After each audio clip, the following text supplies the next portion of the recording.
Morning Business, le débat. 7h12, c'est le débat. Jean-Marc Daniel, vous partez 3 jours en vacances et Emmanuel Macron nous annonce un néo-protectionnisme à la française. Ah oui, quand le chat libéral n'est pas là, les souris protectionnistes se déploient. Bon, mais Nicolas Dos, quand même, finalement, ça peut être intéressant aussi de vouloir protéger son industrie. Alors, on va avoir un merveilleux débat avec Jean-Marc. Quel mot choisissons-nous ? Néo-protectionnisme ou néo-réciprocité ? Je ne sais pas. Quels sont les faits qui nous poussent à poser cette question aujourd'hui ? Parce qu'il y a quand même eu des événements hier à l'Élysée. C'est vrai qu'Emmanuel Macron a une fois de plus dénoncé des aides publiques américaines pro-USA. Il a dénoncé des subventions chinoises pro-China. Et qu'est-ce qu'il a annoncé ? Un nouveau crédit d'impôt de 20 à 45% sur les investissements réalisés en France, dans les batteries, dans l'éolien, dans le solaire, dans les pompes à chaleur. On répond à ce que font les autres, finalement. Émanuel Macron a dénoncé l'IRA américain, qui objectivement a des sacrés effets. Il annonce hier une refonte des règles d'attribution du bonus écolo, en bonus écolo pro Made in France. Ouais. Il annonce pour ça, il y aura peut-être un critère sur le carbone, scoring du carbone. Encore une fois, on peut s'étendre dessus. J'attends de voir après le modus operandi, parce que ça va être complexe. Il annonce qu'on va recourir massivement à France 2030 au profit des investissements verts en France. Il annonce une préférence française dans la commande publique. Ouais. Ensuite, Emmanuel Macron, troisième fait, refuse le terme protectionnisme. Il a pas vraiment... Enfin, il a un peu réfuté le terme, et il annonce la clause miroir. La clause miroir, c'est on a des exigences, des normes en Europe. Je suis désolé, mais vous, hors Europe, si vous refusez de respecter nos exigences, eh ben vous êtes non grata sur le sol européen. Bon, alors, néo-protectionnisme, néo-réciprocité. Moi, je retiens quand même... C'est ce qui m'a frappé hier, et on en parlait en direct ensemble, ce qui m'a frappé, c'est vraiment le changement de doctrine.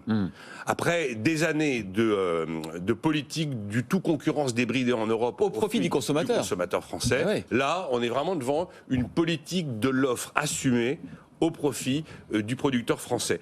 Et il a d'ailleurs parlé, Emmanuel Macron, il a utilisé la formule « doctrine de sécurité économique européenne ». Alors après, on est bien d'accord, il y a 27 pays, c'est pas lui qui fera tout seul et qui pourra tout décider. Mais il y a, encore une fois, la phrase qui m'a frappé, et je pense que c'est une phrase qui n'était pas inscrite dans le discours, c'est quand à un moment, assez vite dans le discours, il a dit « mais c'est pas compliqué, on va faire pareil ». Eh bien, effectivement, hier, c'est un peu ce que je retiens. Et je vous avais dit à la fin de nos échanges, si je devais titrer l'événement dans un article de presse, j'aurais mis industrie de points. Emmanuel Macron assume la préférence française et européenne. Voilà, il fallait pas partir 3 jours, Jean-Marc Daniel. Parce que là, tout s'effondre en 3 jours. Ah, ça, on est revenu sur le plan intellectuel au Moyen-Âge.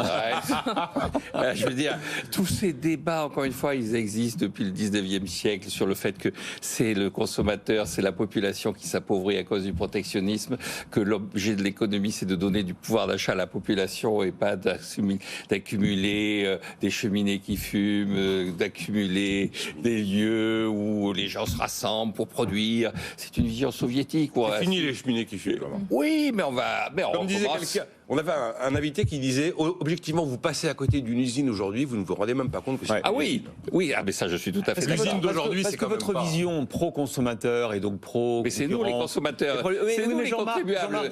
Pour consommer, il faut quand même aussi avoir des salariés qui produisent. On peut pas que consommer des produits chinois pas chers. Mais pour consommer, il faut produire. Pour produire, il faut être compétitif. Pour être compétitif, il faut innover, non pas s'abriter derrière des barrières douanières.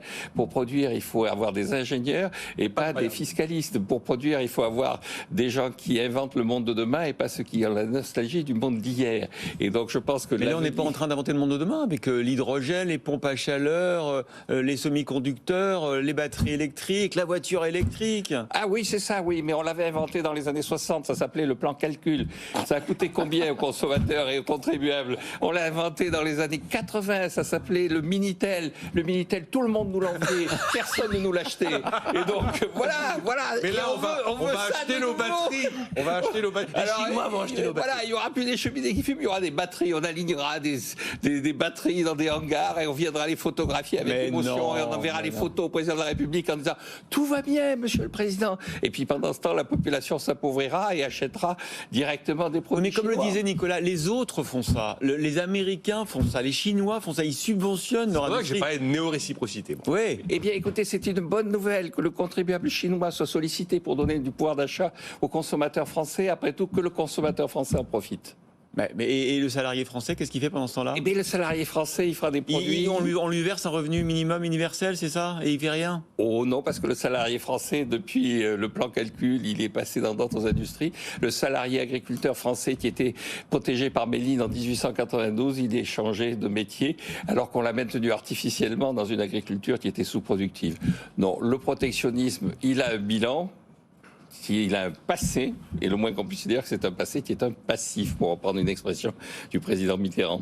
On peut avoir le débat, mais c'est vrai qu'aujourd'hui, si on prend l'exemple du bonus écolo, on dépense énormément d'argent public pour enrichir le Made in China. Objectivement, on va changer les règles. Là, alors oui, on va changer les règles.